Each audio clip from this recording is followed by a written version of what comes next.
meditemos acerca de esto. Estaba en sexto grado cuando me di cuenta de que uno podía estudiar mejor.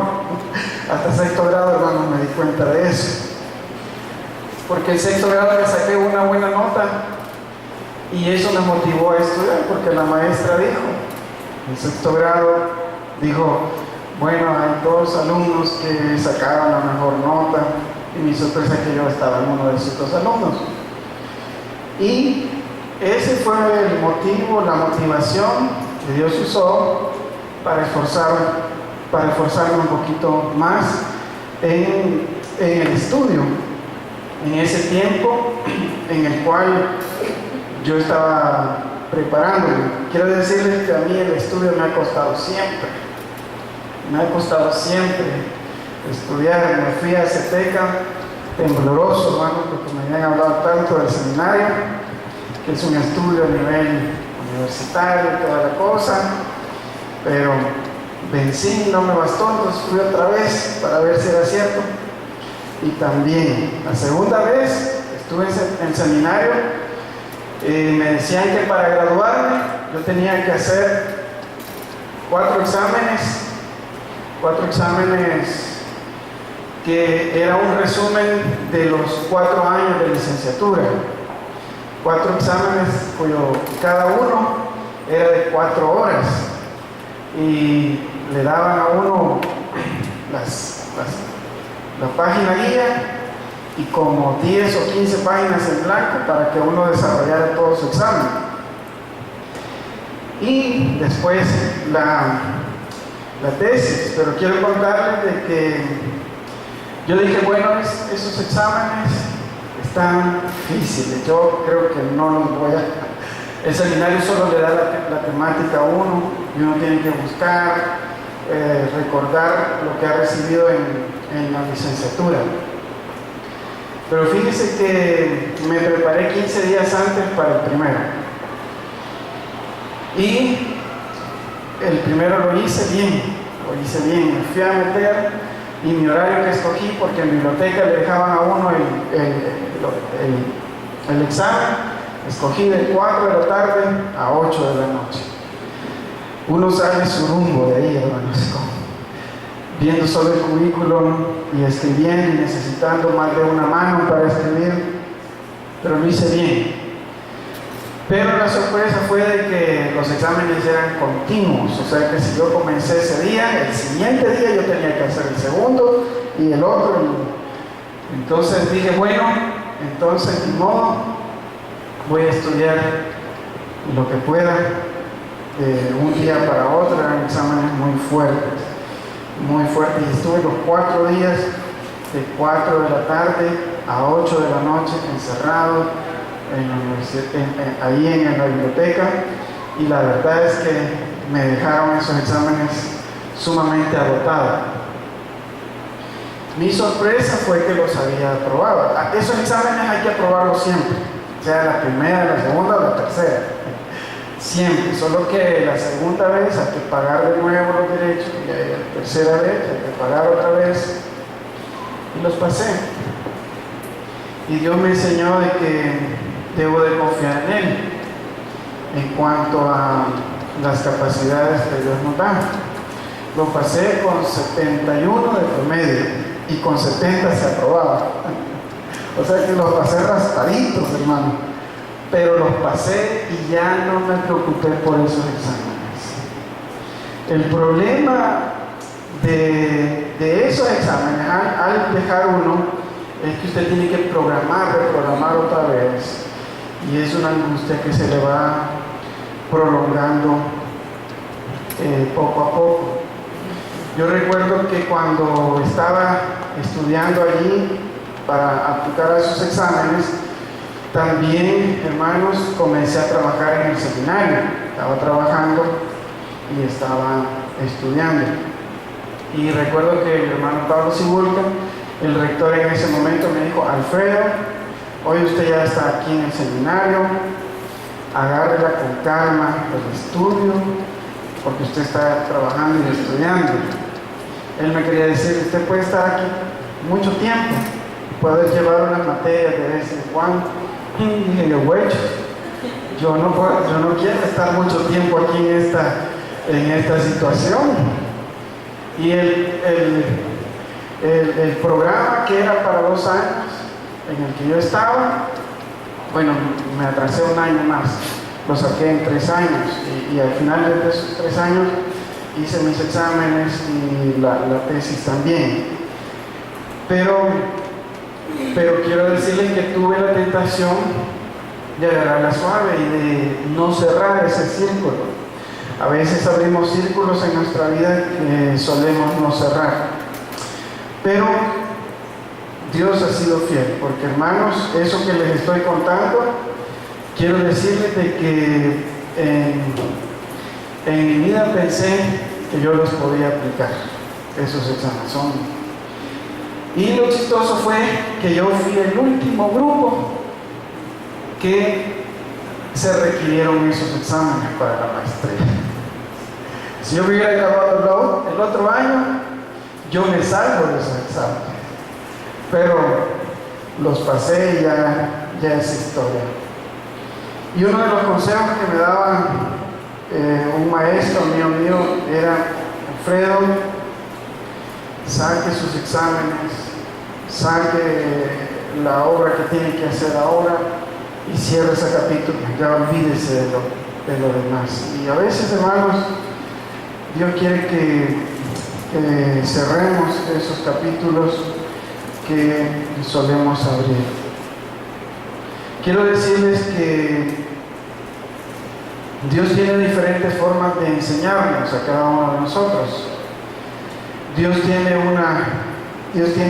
a veces aulas en las cuales nosotros llegamos, aprendemos de un maestro, es una educación formal, pero Dios tiene otras maneras de enseñarnos, ¿verdad? Así que Dios no quiere dejar afuera a nadie.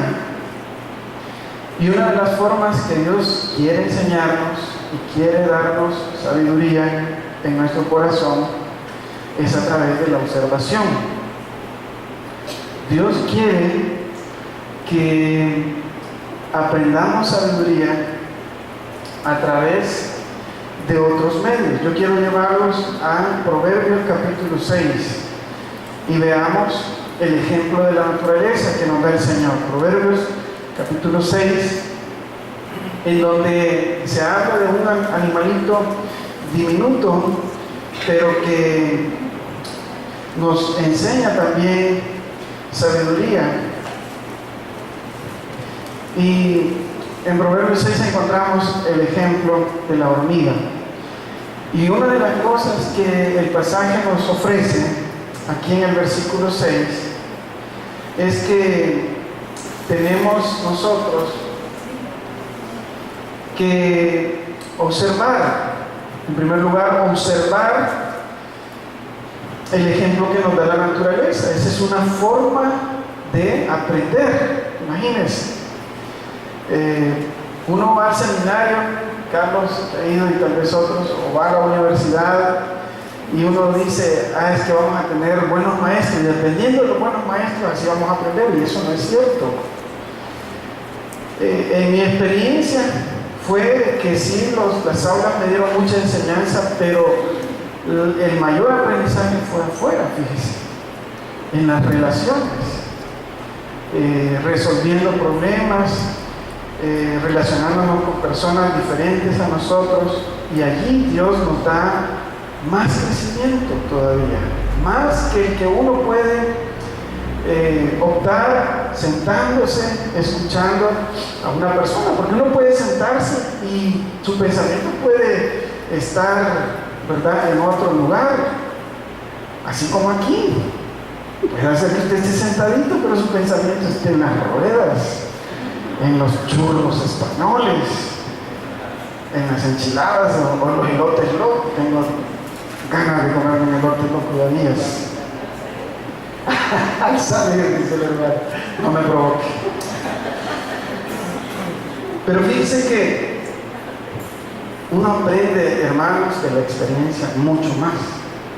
de la experiencia, de las experiencias vividas. Y Dios es un Dios que quiere enseñarnos sabiduría, porque quiere que nosotros vivamos mejor. Y lo va a hacer no siempre de formas convencionales. Quiero decirle que Dios va a usar la vida misma para enseñarnos.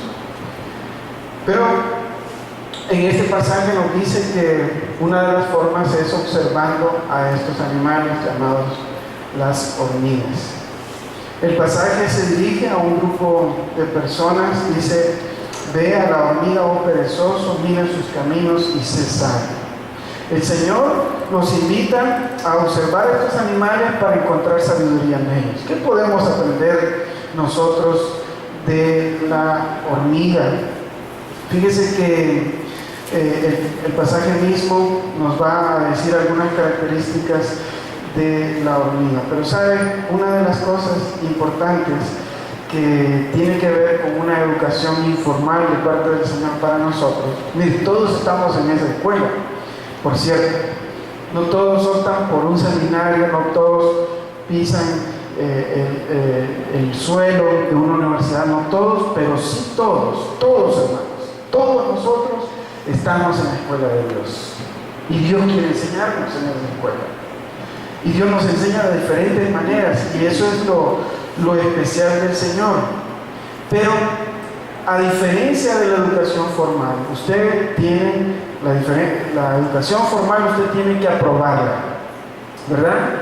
Está en primaria, secundaria, bachillerato, usted tiene que aprobarlo para que le den el diploma, ¿verdad? Y usted sale diplomado con algún título. Eso es obligatorio, que usted apruebe esas clases, haga las tareas y entregue todo a tiempo para que usted se gradúe. A diferencia de la escuela de Dios, hermanos, quiero decirle que es una escuela voluntaria. Quiero decirle que Dios nos invita a observar la naturaleza y a decirnos: si tú quieres aprender, bien puedes, pero yo no te voy a obligar. Tienes tú que poner todo tu empeño, porque es un aprendizaje voluntario. Todos podemos aprender de las circunstancias de las cuales estamos viviendo, pero no todos lo aprovechan.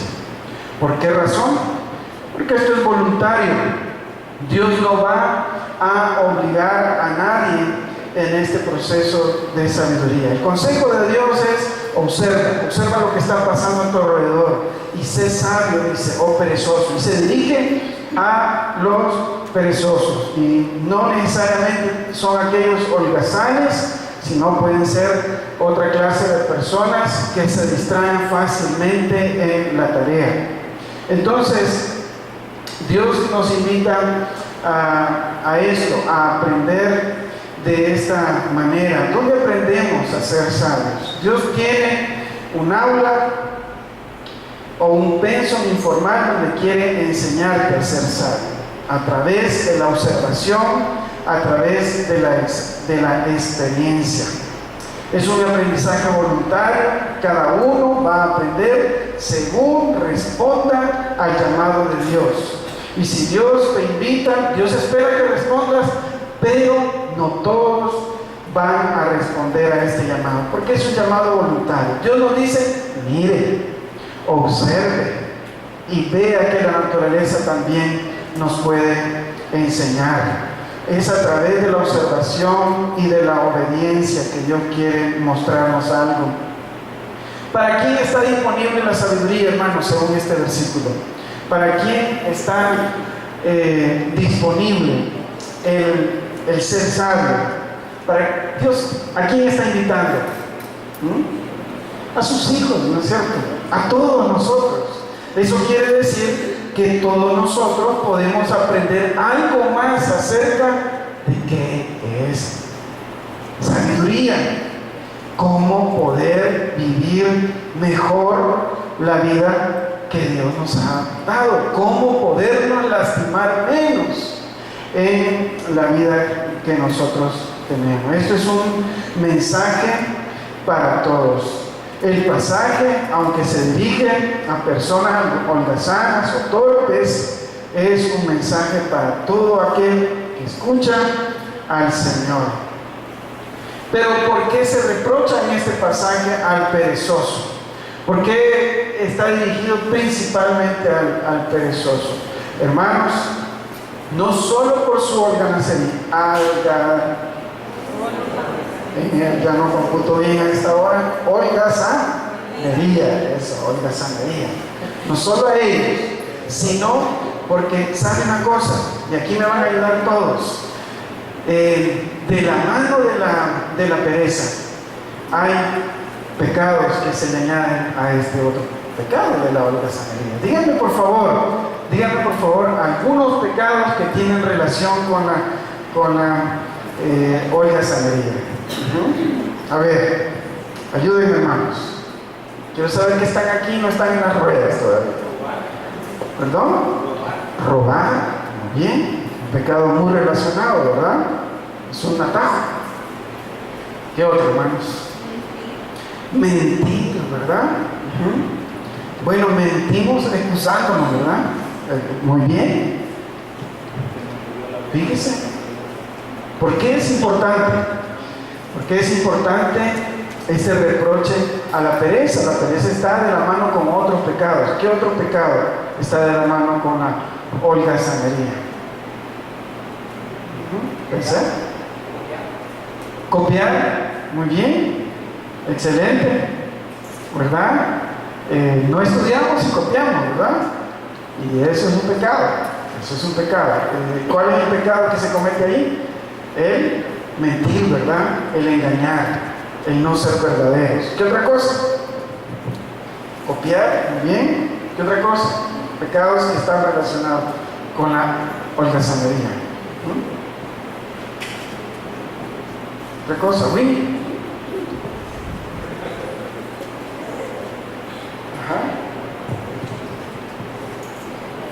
Otros proverbios nos dan otras pistas. Nos dice que puede ser la negligencia, la irresponsabilidad, las mentiras, ya lo dijimos, los vicios pueden llevar a eso, el codiciar. Fíjense que hay un pasaje que dice el perezoso está continuamente codiciando y nada alcanza, dice, está codiciando, quiere tener las cosas, quiere hacer algo, pero no lo alcanza porque es perezoso. El egoísmo también está de la mano. El sabio en su propia opinión, y dice el proverbio que el perezoso es sabio en su propia opinión y más sabio que 7, dice. Más sabio que 7. El perezoso es una de las personas que se sienten muy sabias en su propia opinión. Se sienten seguras de su punto de vista. Ahora bien, hermanos, dice el pasaje, la cual no teniendo capitán, ni gobernador, ni señor. ¿Qué es lo que no tienen las hormigas que nosotros tenemos? Líderes. Las hormigas no tienen líderes. Ellas mismas van dejando su rastro. Hay un rastro indeleble que ellas, a través del olfato, y por cierto, las hormigas no miran, no tienen vista, sencillamente se guían por ese olfato, hacen la columna y es interesante verlas cómo trabajan ellas. No tienen un líder que les esté diciendo hagan esto o váyanse para allá, sencillamente, instintivamente ellas se dirigen. Ahora bien, nosotros sí tenemos ventajas sobre estas hormigas, pero nos enseñan, ¿no es cierto? Nos enseñan, nos dan cátedra. ¿De qué nos dan cátedra? Miren, ellas son un animal que hacen provisión. ¿Qué es hacer provisión? Nosotros podemos decir, en nuestro contexto más de acá, es tener un colchoncito, decimos, tener un ahorrito. Ellas dicen en el versículo 8 que preparan en el verano su comida y recogen en el tiempo de la siega su mantenimiento. Y eso quiere decir que hacen el trabajo anticipado, porque instintivamente ellas se preparan para el tiempo el invierno en el cual no se les va a permitir el trabajo, y hacen esto anticipadamente, hacer provisión. Y quiero decirles, hermanos, de que en nuestro contexto en el que vivimos es bien complicado hacer provisión. Sin embargo, el Señor nos dice: miren a la hormiga y aprendamos sabiduría. Posiblemente en este momento no podamos hacer una provisión, posiblemente, ¿no es cierto?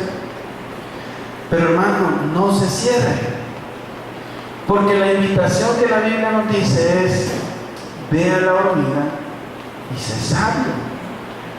La sabiduría que nos está mostrando la hormiga es de hacer cierta provisión, y en el contexto entendemos que es una provisión material.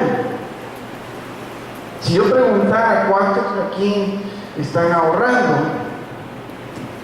tal vez fuera muy poca la cantidad de personas, muy pocos han logrado tener esa disciplina del ahorro.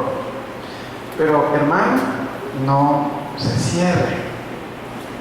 Acuérdese que es una invitación voluntaria a aprender el consejo de Dios. Y el consejo de Dios es de que usted tenga una provisión extra. Los economistas sugieren de que por lo menos uno pueda tener la provisión de una mensualidad, por lo menos una mensualidad. Ahora bien, ¿para qué necesitamos esa provisión? Según la hormiga, ella lo necesita para el tiempo en el cual no va a poder trabajar. Según nosotros, tenemos que también pensar y seguir el lineamiento de estos insectos, hermanos, y esa provisión de ahorro será para nuestras emergencias. ¿Quién no tiene emergencia, hermanos? Mire, yo contento para Guatemala, que bien, vamos a ir una semana, vamos a estar con la familia. Nos habían dicho que los vamos a llevar a ver los pingüinos al zoológico. Guatemala había pingüinos suramericanos, los niños iban contentos, pero se nos arruinó el carro. Y si bien es cierto, mis hijos ya están más grandes, ya no se nos enferman mucho como al principio, ¿verdad? Los niños que están agarrando defensas.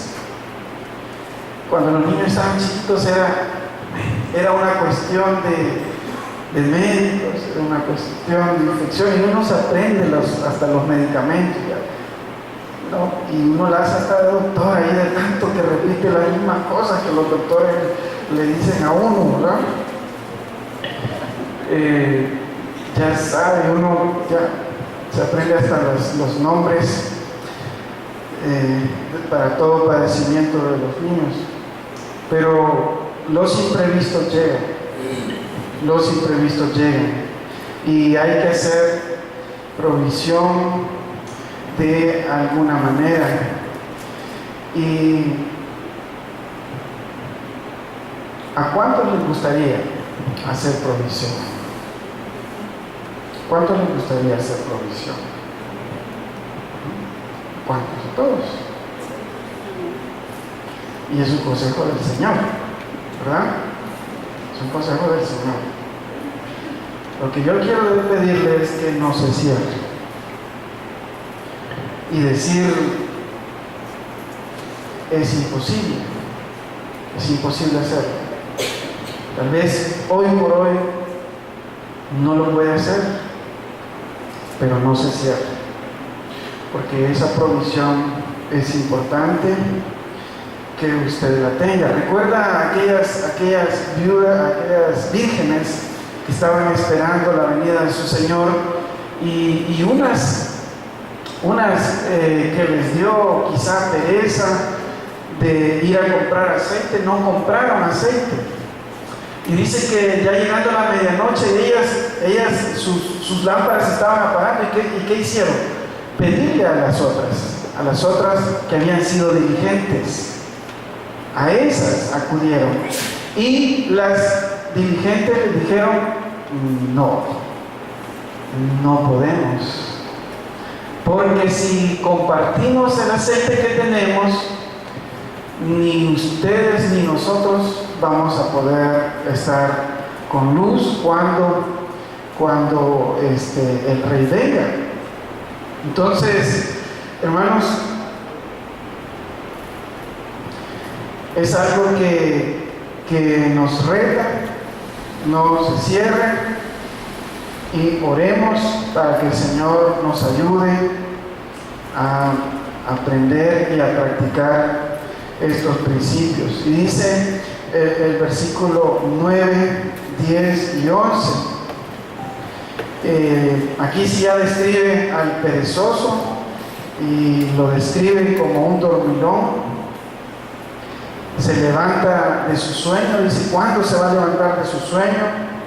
Está adormitado, lo que nosotros decimos adormitado, soñoliento. Y dice, cruzar por un poco las manos para el reposo. O sea, sigue en su pereza. Así vendrá tu necesidad como caminante y tu pobreza como hombre armado. La pregunta es, ¿cómo no llegar a ese punto? Dios no quiere que lleguemos a ese punto en el cual el versículo 11 nos dice que va a venir una necesidad como caminante y tu pobreza como hombre armado. Dios no quiere que la necesidad nos sorprenda de esta manera. ¿Cómo vamos a poder librarnos de eso? La Biblia nos motiva a trabajar y a trabajar bien. Proverbios 28, vean hermanos, 28, 19. Proverbios 28, 19 dice, el que labra su tierra se saciará de pan, mas el que sigue a los ociosos se llenará de pobrezas.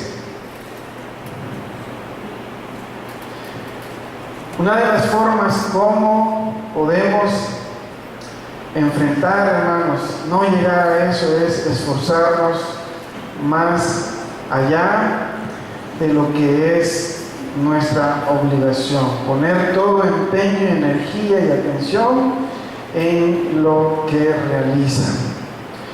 Yo doy gracias al Señor por el Evangelio.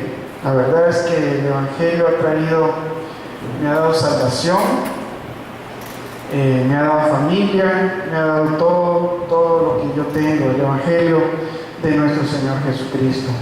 Pero ¿saben una cosa? El Evangelio también nos ha sacado de una situación penosa en la que nosotros hemos vivido antes. Y recordamos, hermanos, de que al ver atrás, yo creo que todos podemos hacer esa evaluación de que yo creo que venimos de donde asustan, como decimos, ¿verdad? Venimos de situaciones difíciles, económicamente hablando. Personalmente crecí en una familia numerosa, ¿verdad? 6 hijos, yo era el menor. Ovidio era como el tercero, eso es el tercero, ¿verdad, Ovidio? Y en una situación, pero Dios nos comenzó a sacar situaciones y nos preservó por el poder del Evangelio del Señor. Al grado, era una situación tan difícil y apretada como nos toca quizás a todos, tan difícil, que mi mamá tuvo que viajar a los Estados Unidos mojadita, ¿verdad? Para poder trabajar, mandar recursos para acá. Nos quedamos con nuestro papá, los más chiquitos con los abuelos paternos y todo eso.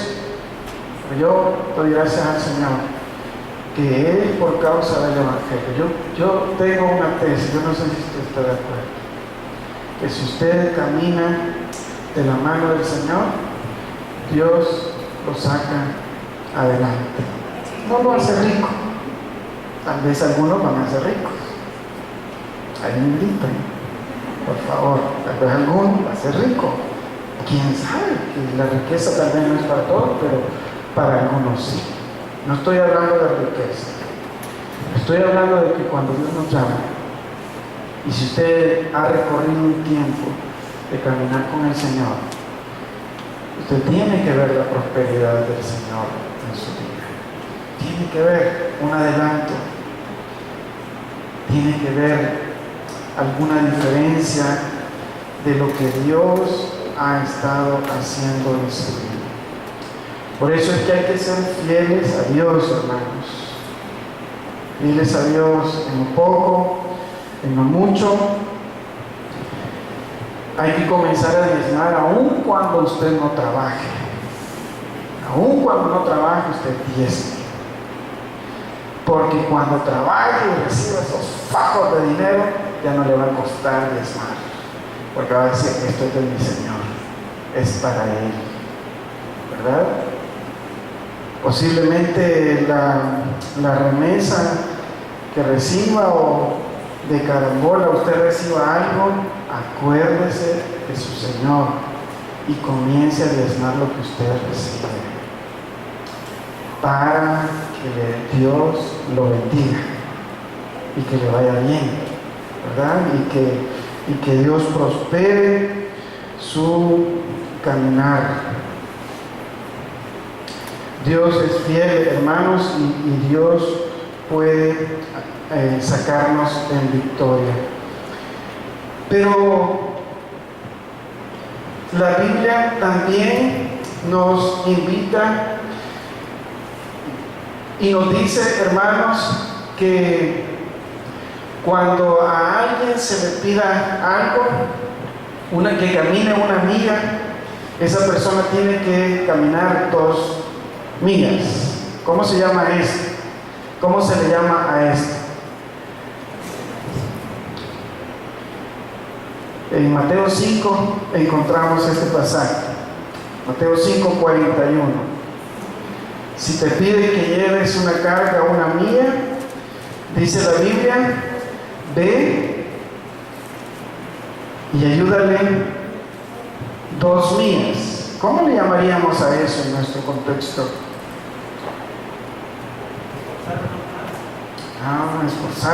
Esforzarnos más que los demás, ¿verdad? Esforzarnos más que los demás. Fíjense que el salvadoreño común dice que esto es ser tonto. El salvadoreño común cree que hacer esto es una tontería, que nadie está para hacer un doble esfuerzo en lo que le están pidiendo. Pero la Biblia dice, y no la Biblia, Jesús, porque son palabras de Jesús, nos dicen que si alguien te pide que lleves una carga, y lo hemos explicado, que en el contexto judío, llevar una carga era una obligación por parte de los jóvenes principalmente, por ser más fuertes. Cuando alguien de mayor edad llevaba una carga, lo llamaban y le decían, lléveme esa. Y si lo agarraba, tenía que llevarle la mía. Entonces Jesús dice, es que no nos conformemos con lo que el mundo ya está acostumbrado. Demos un poquito más que los demás.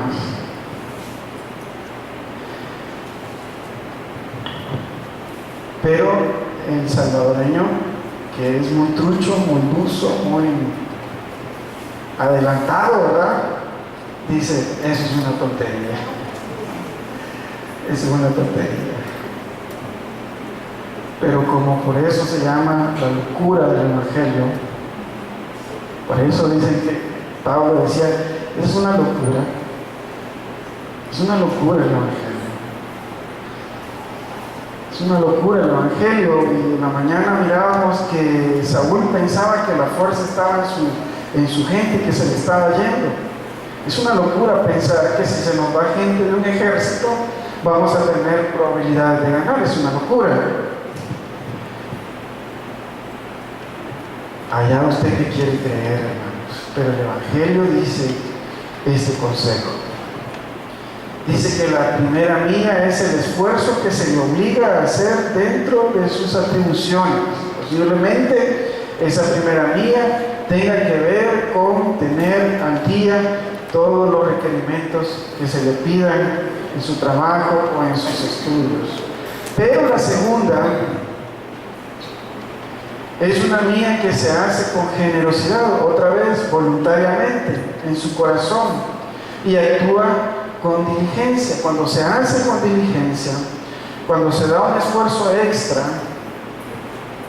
y cuando se quiere agradar a Dios, hermanos, debemos de aceptar el ser cristianos de la mía extra, ¿verdad?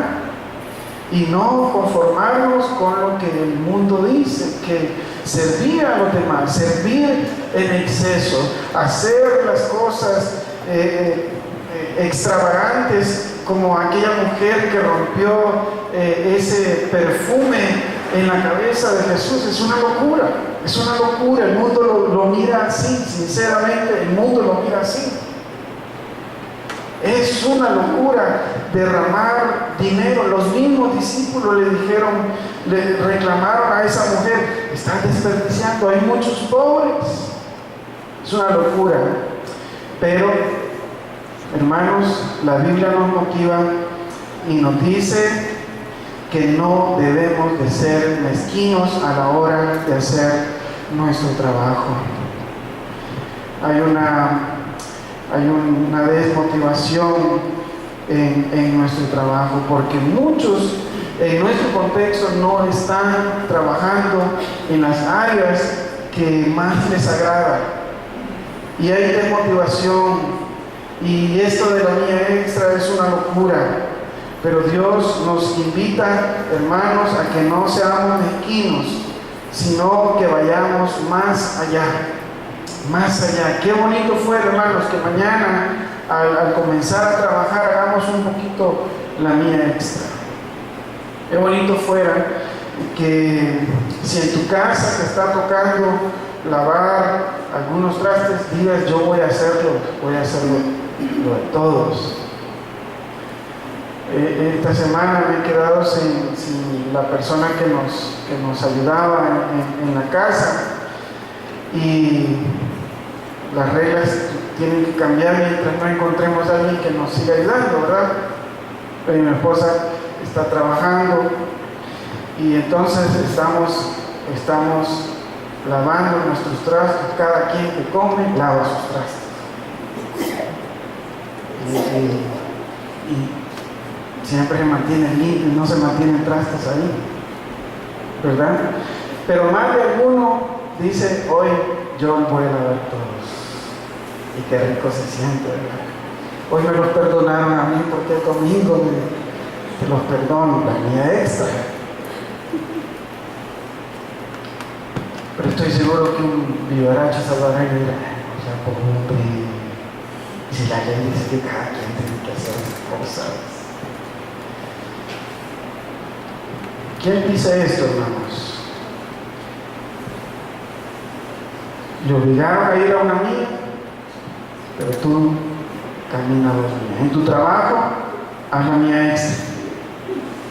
En tu ministerio, haz la mía extra. Yo doy gracias a Dios, hermanos, porque la gente que ministra en Filadelfia da la mía extra. Haz la mía extra. A veces ese trabajo no se mira ni se reconoce, pero Dios lo está viendo. Están dando esa extra. en sus vidas. ¿Qué necesitamos vencer para lograr hacer esto? Hay que vencer la carne. La carne siempre estará buscando la comodidad, ¿verdad? Esa carne nos mete en problemas. La carne quiere que tú no hagas nada nunca, aunque le acarree males como consecuencia. Ay, estudiar y mañana tengo examen. No, pero la carne me dice que no estudie. Y yo sé que si no estudio mañana tronaba en el examen, tronadísimo. Pero la carne me dice, no lo hagas.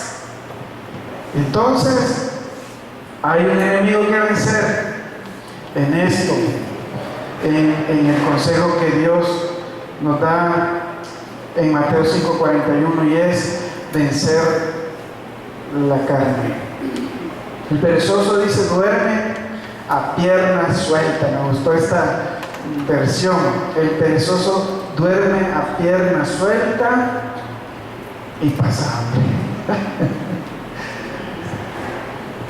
También, hermanos, no se trata de ser frenético sin descansar en lo que hacemos. Se trata también de cuidarnos y de ayudarnos. Por eso dijo Dios, 6 días van a trabajar y el séptimo hay que descansar.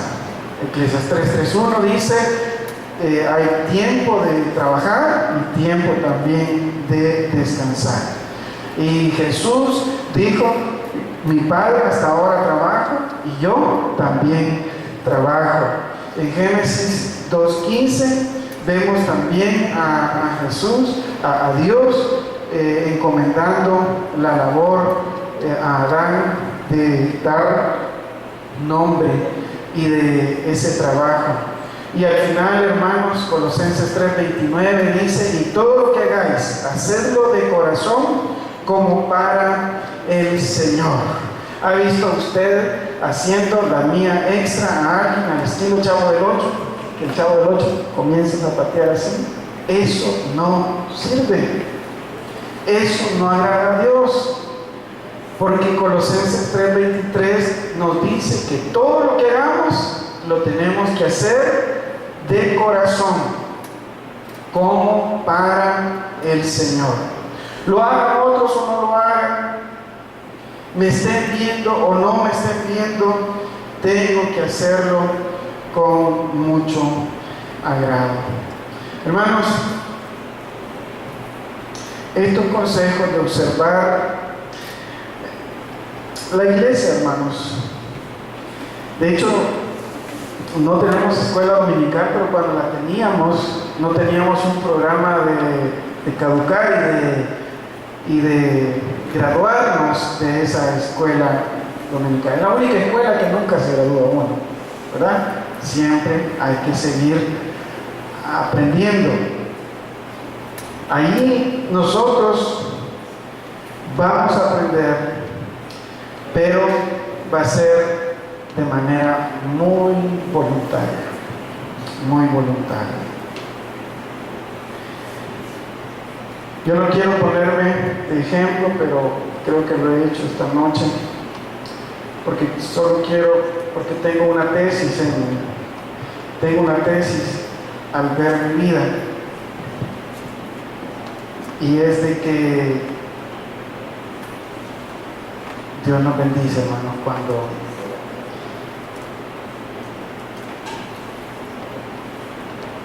cuando queremos honrarle de corazón. Yo no estoy diciendo de que no nos vamos a equivocar. Personalmente me he equivocado muchas veces, muchísimas veces, pero sí algo que tengo en mi corazón, un deseo de honrar al Señor.